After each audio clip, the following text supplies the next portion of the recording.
وَمِمَّا رَزَقْنَاهُمْ، اور جو کچھ ہم نے انہیں روزی دیا ہے اس میں سے وہ خرچ کرتے ہیں. وَالَّذِينَ يُؤْمِنُونَ بِمَا أُنزِلَ إِلَيْكَ، اور اے نبی جو کچھ آپ پر نازل کیا ہے اس پر بھی ایمان رکھتے ہیں. وَمَا أُنزِلَ مِن قَبْلِكَ، اور آپ سے پہلے ہم نے دوسرے انبیاء پر جو کتابیں نازل کی اس پر بھی ایمان رکھتے ہیں. اللہ تعالیٰ نے اپنے مومن بندوں کے یہ چند اوصاف گنا کر، چند اوصاف بتا کر فرما رہا ہے اولئک علی ھدی من ربہم واولئک هم المفلحون، یہی وہ لوگ ہیں جو اپنے رب کی طرف سے بھیجی گئی ہدایت کے اوپر ہیں. واولئک هم المفلحون، اور یہی وہ لوگ ہیں جو فلاح پانے والے ہیں، کامیاب و کامرہ ہونے والے ہیں. دیکھ رہے مومنین کی صفات اللہ نے ذکر کیا. پھر اس کے بعد کافروں کا آپ دیکھیں ذکر ہوا ہے. اللہ تعالیٰ فرما رہا ہے اے میرے محبوب صلی اللہ علیہ وسلم آپ انہیں ڈرائیں نہ ڈرائیں. سواء علیہم، برابر ہے، انذرتہم ام لم تنذرہم، انہیں بتائیں یا نہ بتائیں، اللہ کے عذاب سے ڈرائیں یا نہ ڈرائیں، سب کچھ برابر ہے. کیوں برابر ہے؟ ان کے دلوں میں اللہ کی باتیں اثر انداز کیوں نہیں ہوتی؟ یہ اللہ کی باتوں پر کان کیوں نہیں دھرتے؟ اللہ کہہ رہا ہے ختم اللہ علی قلوبہم، در حقیقت اللہ تعالیٰ نے ان کے دلوں کے اوپر مہر لگا دیا ہے. او میرے بھائیوں، جب ہم رب کی نافرمانیاں کرتے ہیں، گناہ کرتے ہیں، گناہ کرنے کے پاداش میں ہمارے دل لوک ہو جایا کرتے ہیں. اللہ تعالیٰ کافروں کے کفر کی وجہ سے، مشرکین کے شرک کی وجہ سے اللہ کہہ رہا ہے ختم اللہ علی قلوبہم، اللہ تعالیٰ نے ان کے دلوں کے اوپر مہر لگا دیا، تالا لگا دیا. موبائل میں پاسورڈ لگاتے ہو نا، یہ انگلی ڈال کے کوئی پیٹرن ڈال دیتا ہے، کوئی فنگر ڈال دیتا ہے، کوئی فیس لگا کر لاک کر دیتا ہے. اللہ یہی کہہ رہا ہے ہم نے ان کے دلوں کو لاک کر دیا ہے، ان کے دلوں میں مہر لگا دیا. وَعَلَىٰ سَمْعِهِمْ، اور ان کے کانوں پر بھی مہر لگا دیے. وَعَلَىٰ أَبْصَارِهِمْ غِشَاوَةٌ، اور اے میرے محبوب صلی اللہ علیہ وسلم ان کے آنکھوں کے اوپر ہم نے پردے ڈال دیے. دیکھیں دل اور کان کی باری آئی تو اللہ نے کہا دل پر مہر لگا دی اور کان پہ بھی مہر لگا دی. لیکن جب آنکھ کی بات آئی، بصارت اور دیکھنے کی بات آئی تو اللہ نے کہا ان کے آنکھوں کے اوپر ہم نے پردے ڈال دیا، غشاوہ. کیوں؟ کیونکہ میرے بھائی کوئی چیز سننے کے لیے آپ کا پلٹنا ضروری نہیں. پیچھے سے بھی کوئی آدمی بولے گا تو میں سن سکتا ہوں بغیر پلٹے ہوئے، لیکن کوئی چیز دیکھنی ہو تو مجھے پلٹ کر دیکھنا پڑے گا، ہے نا. اگر پیچھے ممبر و محراب دیکھنا ہو تو مجھے ایسے پلٹ کر دیکھنا ہوگا. لیکن اگر کوئی وہاں سے صدا لگا رہا ہو، آواز دے رہا ہو تو آواز سننے کے لیے ہمیں پلٹنے کی ضرورت نہیں. اسی لیے اللہ کہہ رہا ہے ہم نے ان کے دلوں پر، ان کی سماعت پر ہم نے جہاں تالے لگائے ہیں، ان کی بصارت پر، ان کی آنکھوں پر ہم نے پردے ڈال دیے. یہ حق نہیں دیکھ سکتے، یہ اللہ کے احکامات یہ سن نہیں سکتے. ان کے پاس دل و دماغ تو ہیں لیکن سوچنے سمجھنے سے آ رہی ہیں، یہ سوچ نہیں سکتے، یہ سمجھ نہیں سکتے. اب منافقین کی باری آ رہی ہے. منافقین کا اللہ ذکر کر رہا ہے. لوگوں میں سے کچھ ایسے بھی ہیں جو کہتے ہیں آمنا باللہ وبالیوم الآخر وما ہم بمؤمنین، جو کہتے ہیں ہم تو اللہ پر ایمان رکھتے ہیں، ہم قیامت کے دن پر ایمان رکھتے ہیں. اللہ کہہ رہا وما ہم بمؤمنین، اے مومنو ان کے دھوکے میں نہ آنا، یہ ایمان والے نہیں ہیں. یخادعون اللہ والذین آمنوا، یہ تو اللہ کو دھوکہ دینا چاہتے ہیں، یہ تو ایمان والوں کو دھوکہ دینا چاہتے ہیں. وما یخدعون الا انفسهم وما یشعرون، نہ تو یہ اللہ کو دھوکہ دے سکتے ہیں نہ ایمان والوں کو دھوکہ دے سکتے ہیں، سوائے اپنے نفسوں کے یہ کسی کو بھی دھوکہ نہیں دے سکتے. یہ خود کو دھوکہ دے رہے ہیں اور یہ سمجھ رہے ہیں کہ ہم اللہ کو دھوکہ دے رہے ہیں، ہم ایمان والوں کو دھوکہ دے رہے ہیں. انہیں اس بات کا شعور ہی نہیں ہے. اللہ کہہ رہا ہے منافقین کا کیا رویہ رہتا ہے، انہیں حق اور ناحق سے کیا مطلب ہے، کیا سروکار ہے. انہیں جہاں دنیاوی فائدہ ملتا ہے، دنیاوی مفاد کے چکر میں وہ پڑھ کر اسی طرف مائل ہو جاتے ہیں. اسی لیے اللہ تعالیٰ نے منافقین کا ٹھکانہ کافروں اور مشرکوں سے بھی بدتر بنایا ہے۔ اللہ نے فرمایا ان المنافقین فی الدرک الاسفل من النار، یقیناً منافقین کا جو ٹھکانہ ہے وہ جہنم کا سب سے نچلا درجہ ہوگا، سب سے نچلا طبقہ ہوگا۔ یہ جہنم کے سب سے نچلے طبقے میں ہوں گے، سب سے نچلے درجے میں ہوں گے۔ اب اللہ تعالیٰ ایک چیلنج کر رہا ہے، ان لوگوں کو اللہ تعالیٰ چیلنج کر رہا ہے جو اس کتاب کے منزل من اللہ ہونے میں شک کرتے تھے، اور جب آپ دعوت دیتے تھے تو کہتے تھے اے محمد یہ تو تم نے اپنی طرف سے گھڑ لیا ہے، یہ اللہ کی کتاب نہیں ہے، یہ اللہ کا کلام نہیں ہے، اے محمد تم نے اپنی طرف سے بنا لیا ہے۔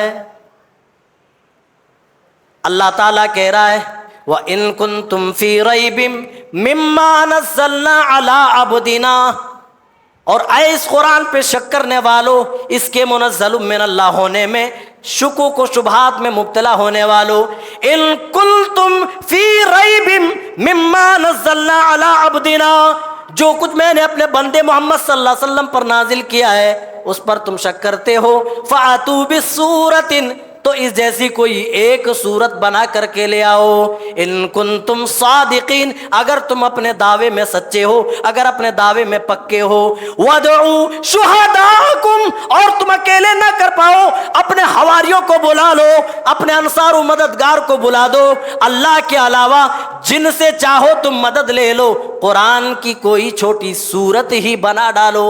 اور اللہ نے یہ کہیں پر تخصیص نہیں کی کہ سورہ بقرہ کی طرح 2.5 پارے والی صورت لاؤ، اللہ کہہ رہا ہے کوئی بھی صورت جو قرآن جیسی ہو تم پیش کر کے دکھاؤ اگر تم اپنے دعوے میں سچے ہو۔ اللہ کہہ رہا ہے فَإِن لَمْ تَفْعَلُوا، اگر تم یہ نہ کر سکے، قرآن کے مثل کوئی صورت نہ بنا سکے، وَلَن تَفْعَلُوا، اور تم یہ ہرگز نہیں کر سکتے ہو، اور جب ہرگز ایسا کلام پیش نہیں کر سکتے، ایسی صورت تم بنا نہیں سکتے، تو اللہ کہہ رہا ہے انہیں بھی دعوت دے رہا ہے، اپنی طرف بلا رہا ہے، اپنے عذاب سے ڈرا رہا ہے۔ فَاتَّقُوا النَّارَ الَّتِي وَقُودُهَا النَّاسُ وَالْحِجَارَةُ أُعِدَّتْ لِلْكَافِرِينَ، جب تم قرآن جیسی کوئی صورت بنانے پر قدرت نہیں رکھتے ہو تو ڈرو اس آگ سے جس آگ کا ایندھن انسان اور پتھر ہوں گے۔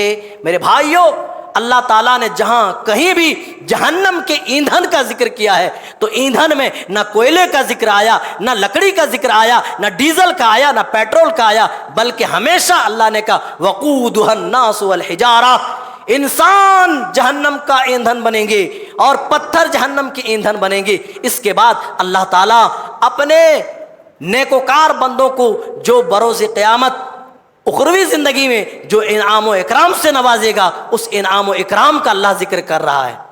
اے نبی آپ بشارت سنا دیجئے وَبَشِّرِ الَّذِينَ آمَنُوا وَعَمِلُوا الصَّالِحَاتِ أَنَّ لَهُمْ جَنَّاتٍ تَجْرِي مِن تَحْتِهَا الْأَنْهَارُ، آپ انہیں بشارت دے دیجئے کن کو؟ جو ایمان لائے اور اپنے ایمان کو عمل صالح سے جنہوں نے مزین کر لیا۔ میرے بھائیوں، جہاں کہیں بھی اللہ نے ایمان کا ذکر کیا ہے ساتھ میں عمل صالح کو بھی ایڈ کیا ہے، یہ بتانے کے لیے کہ اے میرے بندو، تمہاری نجات کے لیے صرف تمہارا ایمان کافی نہیں ہے، بلکہ ایمان لانے کے بعد اس ایمان کو جب تک تم اچھے اعمال کے ساتھ مزین نہیں کرو گے، سجاؤ گے نہیں، اچھے اعمال کے ساتھ سنوارو گے نہیں، تب تک تم کامیاب و کامرا نہیں ہو سکتے۔ یہاں بھی اللہ تعالیٰ اپنے نیکوکار بندوں کے انعام کا ذکر کر رہا ہے تو مومنین بندوں کے صفات بیان کر رہا ہے۔ صفت یہ اللہ کہہ رہا ہے جو ایمان لائے اور عمل صالح کیے، آپ بشارت سنا دیجئے ہم نے ان کے لیے ایسی جنتیں بنائی ہیں جن جنتوں کے نیچے ہم نے نہریں جاری کر رکھی ہے، اعدت للمتقین، اور جو ہم نے متقیوں کے لیے، نیک بندوں کے لیے ہم نے بنائی ہے۔ پھر اللہ کہہ رہا ہے جنت میں جب انہیں کھانے کے لیے پھل دیے جائیں گے روزی کے طور پر، تو یہ دنیا کی طرح سوچیں گے، یہ سوچیں گے کہ یہ تو وہی پھل ہے جو ہم نے دنیا میں کھایا۔ اتوبہ متشابہا، اللہ کہہ رہا ہے بس اس کے مثل ہوں گے، اس جیسے دکھیں گے۔ جنتی پھل کا ٹیسٹ تو پیارے نبی فرماتے ہیں ایک ایک پھل کے اندر دنیا میں جو پھل پائے جاتے ہیں اس کے مقابلے سمجھ لو کہ 100 پھلوں کا ذائقہ موجود ہوگا۔ بندہ ایک پھل توڑے گا دوسرا پھل آ جائے گا۔ ارے جنت کا ذکر کیا کرنا، اس کے لیے تو الگ سے ایک ٹاپک رکھنا پڑے گا، تب جنت کا ذکر ہوگا، وہ بھی اجمالاً تفصیلاً نہیں۔ اللہ اکبر۔ آدمی کہے گا اللہ بس مجھے یہ پھل چاہیے، تو اس کو اٹھنے کی بھی ضرورت نہیں، پھلوں کی ڈالیاں ان کے سامنے جھک جائیں گی، پھلوں کے گچھے آ جائیں گے، وہ اپنے آپ ان کے پاس آ جائیں گے، وہ جھکی ہوئی ٹہنیوں سے وہ توڑ لیں گے۔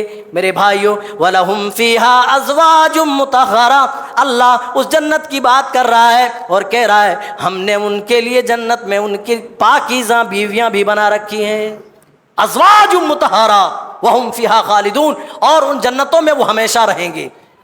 کوئی بھی شخص جب جنت میں داخل ہو جائے گا نا وہ کبھی بھی جنت سے نکالا نہیں جائے گا۔ دنیا میں کیا ہے، چند روز کے بعد دنیا چھوڑ کر ہم چلے جائیں گے، چاہے ہماری لاکھ ٹھاٹ باٹ کی زندگی ہو، 70 سال 80 سال 100 سال زیادہ سے زیادہ، اس کے بعد تو جانا ہے، لیکن جب جنت میں داخل ہو جاؤ تو وہاں سے نکالے نہ جاؤ گے۔ اور دنیا میں جیسے ہی 50 آدمی پوری کرتا ہے اپنی عمر، ہزاروں بیماریاں حملہ آور ہو جاتی ہیں، بلڈ شوگر ہے، کینسر ہے، ٹی وی ہے، کیا کیا بیماریاں، بے شمار بیماریاں تو ایسی ہیں جن کا نام تک بھی لوگوں کو پتہ نہیں ہے، لیکن وہاں کوئی بیمار نہ ہوگا، وہاں کوئی جنت سے نکالا نہ جائے گا، جنت میں کبھی کوئی بوڑھا نہ ہوگا، کبھی کسی چیز کی تکلیف نہ ہوگی، آرام و راحت کی جگہ۔ اللہ کہہ رہا ہے وَلَهُمْ فِيهَا أَزْوَاجٌ مُطَهَّرَةٌ، اے میرے بندو ہم نے تمہارے لیے تمہاری بیویاں، پاک بیویاں ہم نے بنا کے رکھی ہے، انتظام کر کے رکھا ہے۔ اور دنیا کے پیچھے تم پاگل ہو، دنیا کے پیچھے جنتی عورتیں بیک وقت 70 جوڑوں میں ملبوس ہوں گی، لیکن اتنی ان کی خوبصورتی ہوگی کہ 70 کپڑوں میں ملبوس ہونے کے باوجود بھی پنڈلی کا جو گودا ہوتا ہے وہ باہر سے جھلک رہا ہوگا۔ اللہ اکبر۔ اگر دوپٹہ زمین پہ یا دنیا میں ظاہر کر دیا جائے، پیارے نبی صلی اللہ علیہ وسلم کی حدیث ہے کہ پوری دنیا خوشبو سے معطر ہو جائے گی۔ میرے بھائیوں میں تفصیل میں جانا نہیں چاہتا۔ اس کے بعد اللہ تعالیٰ انسان کی تخلیق کا مقصد بتا رہا ہے اور بندوں کو، تمام انسانوں کو اپنی عبادت کی طرف بلا رہا ہے۔ اے میرے بندو تم میری ہی عبادت کرو، یا ایھا الناس اعبدوا ربکم الذی خلقکم والذین من قبلکم لعلکم تتقون۔ آگے پیچھے ہو گئی ہے نا۔ اللہ پوری مانوتا کو، پوری انسانیت کو اللہ تعالیٰ اپنی عبادت کی طرف بلا رہا ہے، اپنی بندگی کی طرف بلا رہا ہے۔ اے انسانوں تم اس رب کی عبادت کرو جس نے تمہیں پیدا کیا، والذین من قبلکم، اور جس نے تم سے پہلے کے لوگوں کو یعنی تمہارے آبا و اجداد کو پیدا کیا، اس رب کی عبادت کرو۔ اچھا آدمی کہاں جھکتا ہے؟ دو جگہ انسان جھکتا ہے، ایک پاور کے سامنے اور دوسری جگہ جہاں سے کچھ ملنے کا امکان ہو۔ آدمی کچھ پانے کی طلب میں آدمی سرنڈر کر دیتا ہے، اور ڈر اور خوف کا ماحول جب دیکھتا ہے تو سرنڈر کر دیتا ہے، نہیں نہیں میری یہاں نہیں چلتی، جس کی لاٹھی اس کی بھینس، ہے کہ نہیں؟ تو اللہ یہی کہہ رہا ہے میرے پاس پاور بھی ہے اور میں تمہیں عطا بھی کرتا ہوں۔ اے میرے بندو جس نے تمہیں پیدا کیا اور تمہارے آبا و اجداد کو پیدا کیا، لعلکم تتقون، اور اسی میں تمہارا بچاؤ ہے تاکہ تم اللہ کے عذاب سے بچ سکو۔ الذی جعل لکم الارض فراشا، اے میرے بندو جس نے تمہارے لیے یہ زمین چلنے لائق بنایا۔ او لوگو ذرا تصور تو کرو، ذرا غور تو کرو، جو دنیا کی جو سائز ہے اللہ تعالیٰ اس سائز سے دنیا ڈبل کر دیتا، ڈبل سائز میں بنا دیتا، تو بتاؤ کیا یہاں دنیا میں گھر بنانا ہمارے لیے آسان تھا؟ کیا اس دنیا کے اندر ہمارے لیے چلنا پھرنا آسان تھا؟ نہیں میرے بھائیوں، جب دنیا اور زیادہ بڑی ہو جاتی تو زمین کی گریوٹی اور زیادہ بڑھ جاتی، چمبکی شکتی جو کھینچنے کی صلاحیت اللہ نے زمین کے اندر رکھی ہے اور زیادہ بڑھ جاتی، حتیٰ کہ پھولوں اور پودوں کے اندر بھی، درختوں کے اندر بھی اتنی صلاحیت نہ ہوتی کہ وہ جڑوں سے پانی چوس کر اپنی ٹہنیوں تک پہنچا سکے، پھول اور پتوں تک پہنچا سکے۔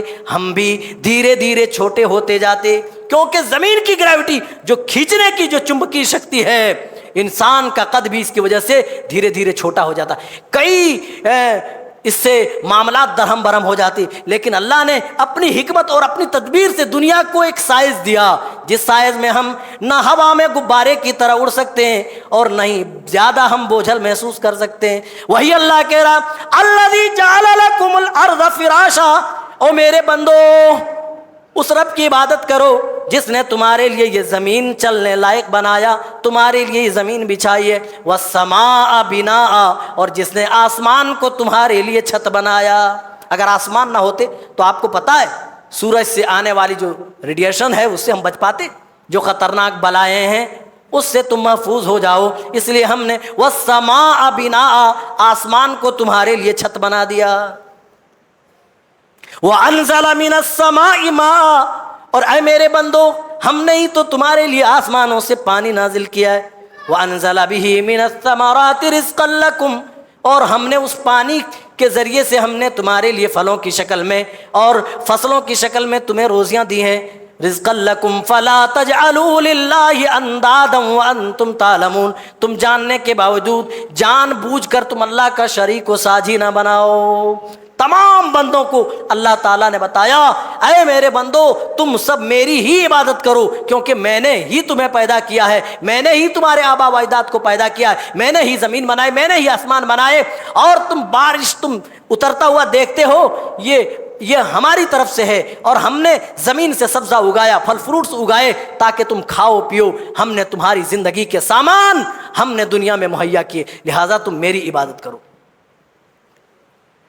آگے اور بڑھیے، اللہ تعالیٰ اس سورت کے اندر، اس پارے کے اندر آگے بیان فرما رہا ہے، ان کے بارے میں کہہ رہا ہے، تخلیق انسان کا ذکر کر رہا ہے۔ میرے بھائیو جانتے ہو انسانوں سے پہلے دنیا کی حکومت جنوں کے پاس تھی، اللہ نے جنوں کو حکومت دے رکھی تھی۔ جب وہ اللہ کی نافرمانی پر آمادہ ہوئے، وہ کفر پہ آمادہ ہوئے، وہ بغاوت کر بیٹھے، تو اللہ تعالیٰ نے انسان پیدا کرنے کا فیصلہ فرمایا۔ وَإِذْ قَالَ رَبُّكَ لِلْمَلَائِكَةِ إِنِّي جَاعِلٌ فِي الْأَرْضِ خَلِيفَةً، اے فرشتوں میں دنیا میں خلیفہ بنانا چاہتا ہوں، انسان بنانا چاہتا ہوں۔ جانتے ہو اللہ تعالیٰ نے حضرت آدم کو پیدا فرمایا اور تمام فرشتوں کو سجدہ کرنے کا حکم دیا، تمام فرشتے سجدہ ریز ہو گئے، اور جنوں کے سردار کو بھی حکم دیا جو ابلیس تھا، فسجدوا الا ابلیس، لیکن ابلیس نے انکار کر دیا، ابا انکار کر دیا، واستکبر تکبر میں مبتلا ہو گیا، وکان من الکافرین اور وہ کافروں میں سے ہو گیا۔ ابلیس نے دو بڑے جرائم کا ارتکاب کیا۔ پہلا جرم یہ تھا کہ وہ تکبر میں آمادہ ہو گیا، کہنے لگا اے رب ذوالجلال یہ کیسے ہو سکتا ہے، خلقتنی من نار وخلقتہ من طین، ہم کو تو بھڑکتی آگ سے پیدا کیا اور آدم کو سڑی گلی مٹی سے، تو میں آدم سے بہتر ہوں، انا خیر منہ، جب میں بہتر ہوں تو میں آدم کو بھلا کیسے سجدہ کر سکتا ہوں۔ پہلا جرم تکبر کیا، اور دوسرا جرم یہ کیا کہ اللہ کا حکم آ جانے کے بعد لاجک کا استعمال کیا، اپنے دماغ کا استعمال کیا، عقلی گھوڑے دوڑائے۔ جب اللہ کا حکم آ جائے، جب رب کا فرمان آ جائے، میرے بھائیو اف بٹ اگر مگر چوں چرا کی کوئی گنجائش ہی نہیں رہتی ہے۔ لیکن ابلیس نے ایسا کیا، اس کی وجہ سے اللہ تعالیٰ نے ذلیل و رسوا کر دیا۔ آدم و حوا کو جنت میں رہنے کا حکم دیا، وَيَا آدَمُ اسْكُنْ أَنْتَ وَزَوْجُكَ الْجَنَّةَ وَكُلَا مِنْهَا رَغَدًا حَيْثُ شِئْتُمَا، اے آدم و حوا جنت میں رہو، جہاں سے چاہو کھاؤ پیو، لیکن وَلَا تَقْرَبَا هَذِهِ الشَّجَرَةَ، اس درخت کے قریب نہ جانا، اس درخت کے پاس نہ جانا، فَتَكُونَنَّ مِنَ الظَّالِمِينَ، ورنہ تم ظالموں میں سے ہو جاؤ گے۔ شیطان نے کہا مجھے ذلیل کر دیا، اب میں دیکھتا ہوں۔ شیطان نے گمراہ کرنا شروع کیا، بار بار گمراہ کیا، اللہ کہہ رہا فَأَزَلَّهُمَا الشَّيْطَانُ فَأَخْرَجَهُمَا مِمَّا كَانَا فِيهِ، میری ہدایت سے شیطان نے بہکا کر پھسلا کر کے آدم و حوا کو ہٹا دیا، شیشے پہ اتار لیا، آنکھوں میں ڈائریکٹ دھول جھونک دیا، قسم کھا کھا کر کے بار بار اعتراف کیا کہ دیکھو میں تمہارا خیر خواہ ہوں، شبھ چنتک ہوں، لہذا پرواہ مت کرو، تمہارا جمعہ 8 دن کتنے دن ہوئے، مجھے پتا ہے وہ درخت کیا ہے۔ بہرحال بہکایا اور جنت سے نکلوا دیا۔ نکلوا دیا۔ آج بھی شیطان کے بہکانے کا یہی انداز ہے میرے بھائیوں، شیطان ہمیں بہکاتا ہے اور اس کے بہکاوے میں آ کر ہم رب کی نافرمانیاں کرتے ہیں۔ ہم نے یہ نہیں دیکھا کہ ایک گناہ کے پاداش میں ہمارے باپ آدم کو جنت سے دنیا کی طرف بھیج دیا گیا۔ عربی شاعر کیا خوب کہتا ہے، تصل الذنوب الى الذنوب وترتجی ودرک الجنان بها وفوز العابدی۔ اے لوگو، تم گناہ پہ گناہ کرتے ہو اور امید کرتے ہو جس طرح نیکوکار بندے اللہ کے یہاں کامیاب و کامرہ ہوتے ہیں اس طرح تم کامیاب و کامرہ ہو جاؤ۔ نہیں، وَنَسِيتَ أَنَّ اللَّهَ أَخْرَجَ آدَمَ مِنْهَا إِلَى الدُّنْيَا بِذَنْبٍ وَاحِدٍ۔ تو اس بات کو کیوں بھول گیا کہ تیرے باپ آدم کو صرف بِذَنْبٍ وَاحِدٍ، ایک گناہ، ایک غلطی کی وجہ سے جنت سے دنیا کی طرف بھیج دیا گیا۔ میرے بھائیوں، قرآن کی اس آیت سے ہمارے لیے عبرت پکڑنے کا مقام ہے، سوچ و فکر کا مقام ہے کہ واقعی ہم گناہ پہ گناہ کرتے پھر بھی جنت کا توقع لیے بیٹھے ہیں، اور آدم کو ایک غلطی کے پاداش میں جنت سے دنیا کی طرف بھیج دیا گیا۔ اللہ تعالیٰ آگے بنی اسرائیل کی نافرمانیوں کا ذکر کرتا ہے، تفصیل کا موقع نہیں ہے میرے بھائیوں، پوری رات بیت جائے گی اگر تفصیل کرنے لگ جائے تو۔ بنی اسرائیل کا واقعہ اللہ بیان کرتا ہے، یا بنی اسرائیل اذکروا نعمتی التی انعمت علیکم وانی فضلتکم علی العالمین۔ اے اسرائیل کے بیٹو، میری ان نعمتوں کو تو یاد کرو جو میں نے تمہارے اوپر انعام و اکرام کے طور پر عطا کی تھی۔ وانی فضلتکم علی العالمین، اور اے اسرائیلیو، ہم نے تمہیں تمام جہانوں میں، ساری کائنات میں فضیلت دے رکھی تھی، بڑا مقام دے رکھا تھا، لیکن وہ اس طرح وہ نافرمانیوں پہ آمادہ ہوئے۔ اللہ نے کہا عبادت کے لیے تم جمعہ کے دن خاص کر لو، کہا نہیں، جمعہ کے دن ہم نہیں کر سکتے، ہم سنیچر کو ہی کریں گے، سنیچر کو عبادت کریں گے۔ کہا ٹھیک ہے، سنیچر کو ہی رکھ لو۔ وہ مچھلی کے کاروباری لوگ تھے، اس دن مچھلیاں تو نہیں پکڑتے تھے، اللہ نے منع کیا اس دن کوئی کاروبار نہیں کرنا ہے، مچھلی نہیں پکڑنی ہے، لیکن وہ ہیلا بازی پر آمادہ ہوئے۔ وہ سنیچر کو جاتے تھے کہ ٹھیک ہے اللہ، ہم مچھلیاں نہیں پکڑ رہے ہیں۔ وہ تالاب کی طرح وہ گڈھے بناتے اور سمندر کی ندی کا جو پانی آتا وہ اس میں تالابوں میں داخل ہو جاتا اور پانی کے ساتھ مچھلیاں بھی آ جاتی، فوراً یہ تالاب کا دروازہ بند کر دیتے اور اتوار کو جاتے مچھلیاں پکڑ کر کے لے آتے۔ اس طرح ہیلا بازی سے کام لیا اور اللہ کے احکام کا مذاق بنایا۔ اللہ تعالیٰ نے اس کے پاداش میں اسرائیلیوں کو اللہ نے ذلیل بندر بنا دیا۔ وَكُونُوا مِنْهَا قِرْدَةً خَاسِئِينَ، اللہ تعالیٰ نے بندر بنا دیا، کئی ایک نافرمانیاں کی۔ اور انعام و اکرام کی بات کروں تو اللہ اکبر، یہ جہاں چلتے تھے بدلیاں، یہ بادل جو ہے نا ان کے سروں کے اوپر چلتے تھے تاکہ یہ دھوپ سے بچ سکیں۔ یہ قوم جب پیاسا ہوئی تو اللہ تعالیٰ نے 12 چشمے بیک وقت اللہ نے پتھروں سے نکالے۔ اللہ نے اس قوم کو کھانا کھلانے کے لیے آسمانوں سے جنت سے من و سلویٰ نازل کیا، لیکن وہ اس پر بھی صبر نہ کر سکے اور کہنے لگے یا موسیٰ لن نصبر علی طعام واحد فادع لنا ربک یخرج لنا مما تنبت الارض من بقلها وقثائها وفومها وعدسها وبصلها، پوری ایک لسٹ بنا دی۔ ہم کو تو بس پیاز چاہیے، لہسن چاہیے، ککڑی چاہیے، کھیرا چاہیے، کدو چاہیے۔ ہم جب مارکیٹ جاتے جس طرح لسٹ بنا کے لے جاتے ہیں، اسرائیلیوں نے من و سلویٰ کے بالمقابل اپنی ایک لسٹ تیار کی۔ اے موسیٰ، ایک ہی کھانا روز کھا کھا کر کے ہم عاجز آ گئے، تھک گئے ہیں، ہم کو تو پیاز، لہسن، ککڑی اور یہ سب چاہیے۔ اللہ اکبر، یہی قوم ہے میرے بھائیوں۔ اللہ تعالیٰ نے ایک دفعہ حکم دیا کہ جب تم بیت المقدس میں داخل ہو تم جھک کر کے جانا، اللہ تمہاری توبہ کو قبول کر لے گا، اللہ تمہارے گناہوں کو درگزر کر دے گا۔ یہ اتنی نافرمان قوم تھی، یہ اپنے سرینوں کے بل گھسیٹ گھسیٹ کر ایسے ایسے گئے، لیکن جھکنا گوارا نہیں کیا۔ بس ان کا مقصد یہ تھا کہ کسی طرح اللہ کی نافرمانی کریں۔ اللہ نے ان کو ایک بار بکرا ذبح یعنی گائے ذبح کرنے کا حکم دیا، جس کی وجہ سے اس سورت کا نام سورہ بقرہ پڑا ہے۔ لمبا واقعہ میرے بھائیو، تفصیل کا موقع نہیں ہے۔ اصل میں ایک شخص تھا جس کے پاس بہت مال و دولت تھی، لیکن وہ لاولد تھا۔ اس کے بھتیجے نے اس کو مار دیا اور اپنے دشمن کے دروازے پر لاش پھینک دی۔ اب لوگ آنے لگے موسیٰ علیہ الصلوۃ والسلام کے پاس اور پوچھنے لگے اے موسیٰ ہمارے درمیان فیصلہ کر دیجئے، نہ جس پر الزام لگایا جا رہا اس کے پاس کوئی دلیل ہے اور جو الزام لگا رہا اس کے پاس بھی کوئی دلیل نہیں۔ تو اللہ تعالیٰ سے حضرت موسیٰ علیہ السلام نے دعا کی اے اللہ یہ معاملہ ایسا ایسا ہو گیا ہے، تو اس معاملے کا تو حل نازل فرما۔ تو اللہ نے حکم دیا وَإِذْ قَالَ مُوسَىٰ لِقَوْمِهِ إِنَّ اللَّهَ يَأْمُرُكُمْ أَن تَذْبَحُوا بَقَرَةً، اے بنی اسرائیل کے لوگوں اللہ تعالیٰ تمہیں حکم دیتا ہے کہ تم گائے ذبح کرو۔ کہا اے موسیٰ قاتل اور گائے، قاتل کا پتہ کرنے کے لیے ہم گائے کیوں ذبح کریں، اس سے کیا مطلب ہے؟ وہ کہنے لگے اتتخذونا ہزوا، اے موسیٰ کیا تو ہم سے مذاق کرتا ہے؟ حضرت موسیٰ کہنے لگے استغفر اللہ، اگر میں ایسا کروں تو میں جاہلوں میں سے ہو جاؤں۔ کہا پھر تو کوئی خاص گائے ہوگی، اچھا بتا دیجئے وہ گائے کیسی ہوگی؟ پھر پوچھنے لگے، پھر اللہ نے بتا دیا، پھر کہنے لگے ما لونہا، اس گائے کا رنگ کیسا ہوگا؟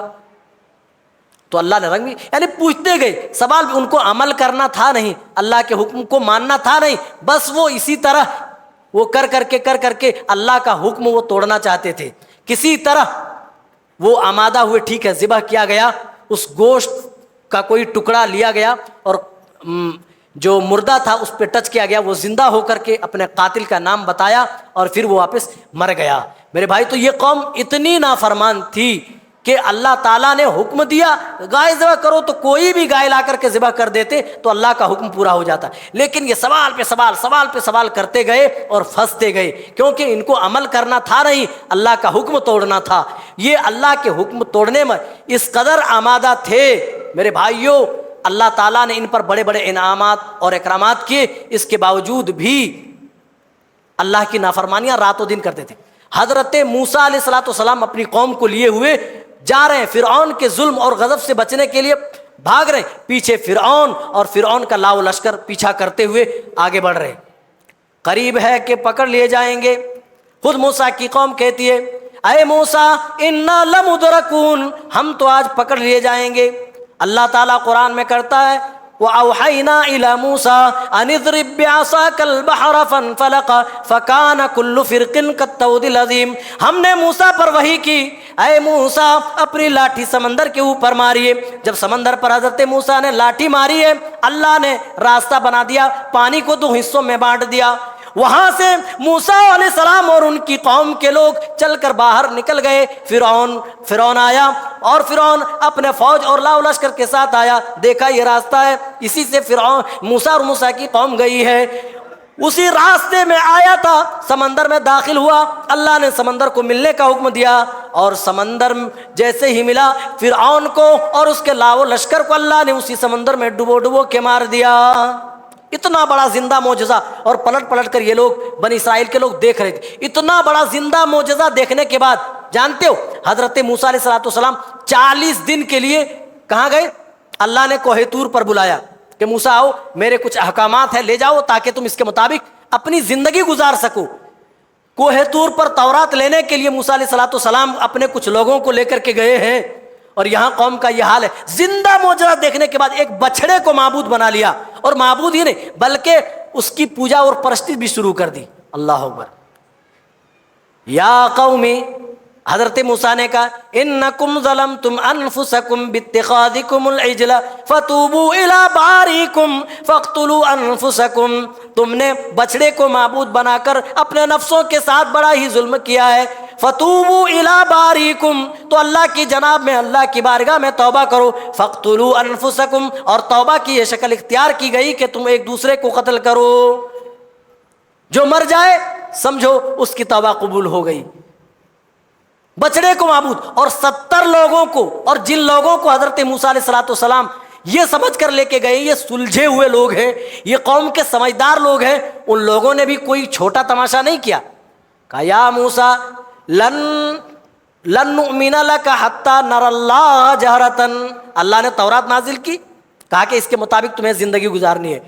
یہ 70 لوگ کیا کہنے لگے؟ جو قوم کے سلجھے اور سمجھدار لوگ شمار کیے جاتے تھے، کہنے لگے لن نؤمن لک، ہم آپ کی بات نہیں مانیں گے، ہرگز نہیں مانیں گے، حتی نر اللہ جہرتن، یہاں تک کہ ہم کھلی ہوئی آنکھ سے اللہ کو دیکھ لیں، جو کہ ممکن ہی نہیں۔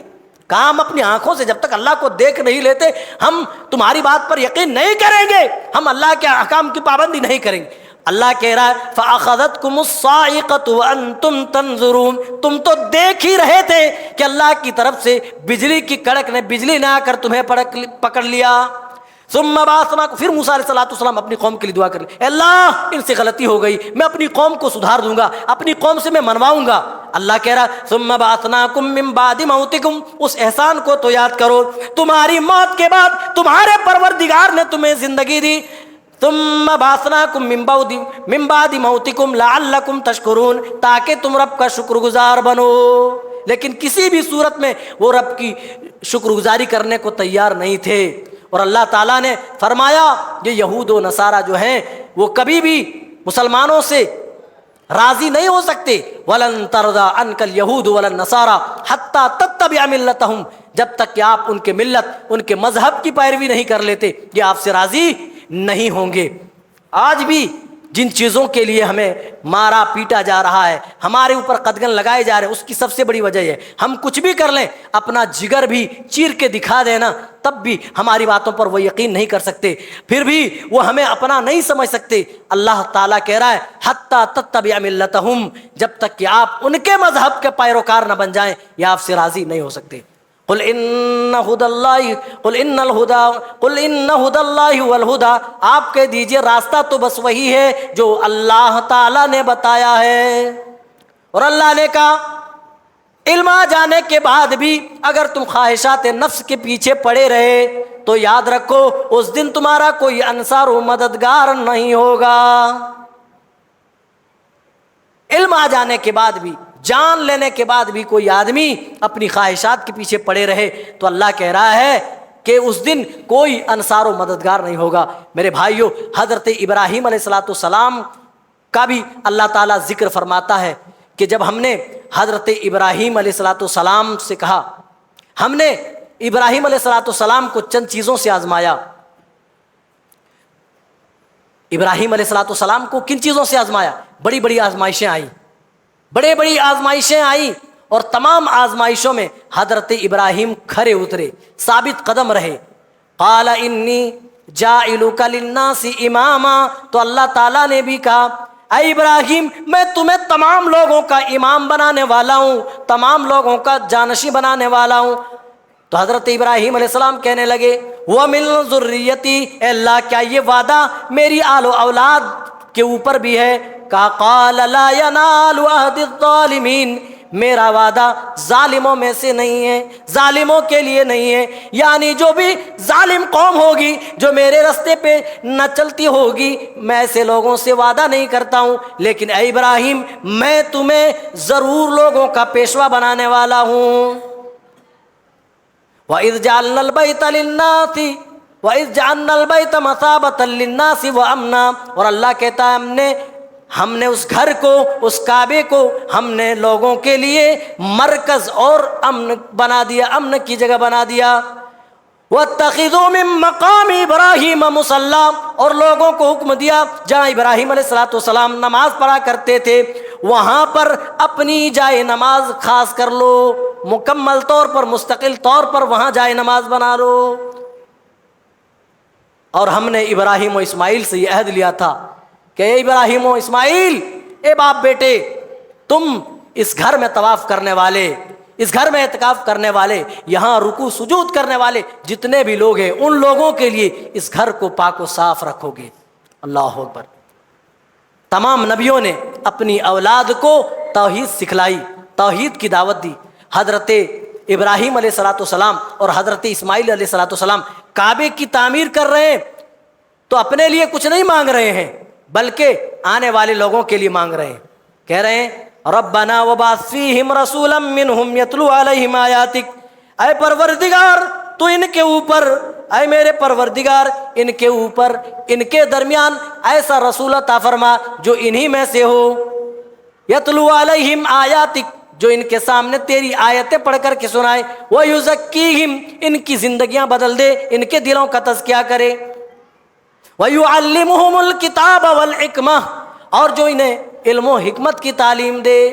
حضرت یعقوب دنیا سے جا رہے ہیں، وَإِذْ حَضَرَ يَعْقُوبَ الْمَوْتُ إِذْ قَالَ لِبَنِيهِ، اللہ تعالیٰ اس کو بھی ذکر کر رہا ہے جب اپنے بیٹے سے کہہ رہے تھے انتقال کے وقت، مَا تَعْبُدُونَ مِن بَعْدِي، او لوگو جب دنیا سے آج کل کوئی جاتا ہے تو اپنے بیٹے کو زمین کے لیے وصیت کرتا ہے، مال کے بارے میں کچھ نصیحتیں کرتا ہے کہ فلاں الماری میں اتنے لاکھ روپے ہیں، تم آپس میں بھائی بھائی بانٹ لینا، بہنوں کو بھی کچھ حصہ دے دینا۔ لیکن حضرت یعقوب کیا وصیت کر رہے ہیں؟ انتقال کا وقت ہے، کیا کہہ رہے ہیں؟ اے میرے بیٹو، میرے بعد تم کس کی عبادت کرو گے؟ کس کی عبادت کرو گے؟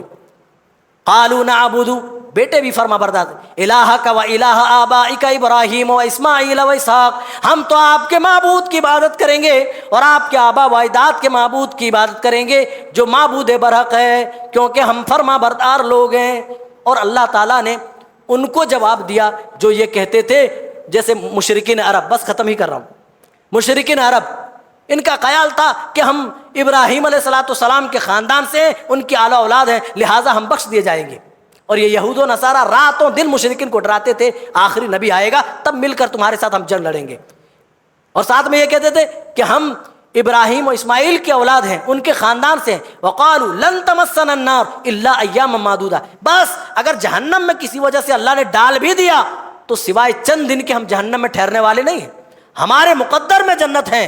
نحن ابناء اللہ واحباؤہ، کیونکہ ہم اللہ کے بیٹے ہیں اور اللہ کے محبوب ہیں۔ اللہ نے کہا تلک امۃ، تم ان کی بات کر رہے ہو، اپنے آبا و اجداد یعقوب، اسماعیل و اسحاق اور ابراہیم کی بات کر رہے ہو، ہاں ہاں تم ان کے اولاد ہو، لیکن تلک امۃ، وہ ایک امت تھی، قد خلت، وہ گزر گئی، لہا ما کسبت، ان کے لیے وہی کچھ ہے جو وہ دنیا میں کمائے، ولہا ما کسبت، اور وَلَكُمْ مَا كَسَبْتُمْ، اور تمہارے لیے وہی کچھ ہے جو کچھ تم دنیا میں کما رہے ہو، کر رہے ہو۔ وَلَا تُسْأَلُونَ عَمَّا كَانُوا يَعْمَلُونَ، اور ان کے بارے میں تم سے نہیں پوچھا جائے گا۔ وَلَا تُسْأَلُونَ عَمَّا كَانُوا، وہ کیا کرتے تھے؟ تو اللہ نے ان کے بارے میں بتایا جو کچھ وہ گمان کرتے تھے، تِلْكَ أَمَانِيُّهُمْ، بس ان کے اٹکل پچو ہیں، وہ گمان کر رہے ہیں۔ قُلْ هَاتُوا بُرْهَانَكُمْ إِن كُنتُمْ صَادِقِينَ، ان سے کہیے اگر یہ اپنے دعوے میں سچے ہیں تو دلیلیں پیش کریں۔ میرے بھائی، اس طریقے سے اس سورت کا اختتام ہوتا ہے۔ اللہ تعالیٰ ہمیں نیک سمجھ اور اچھے عمل کی توفیق مرحمت فرما۔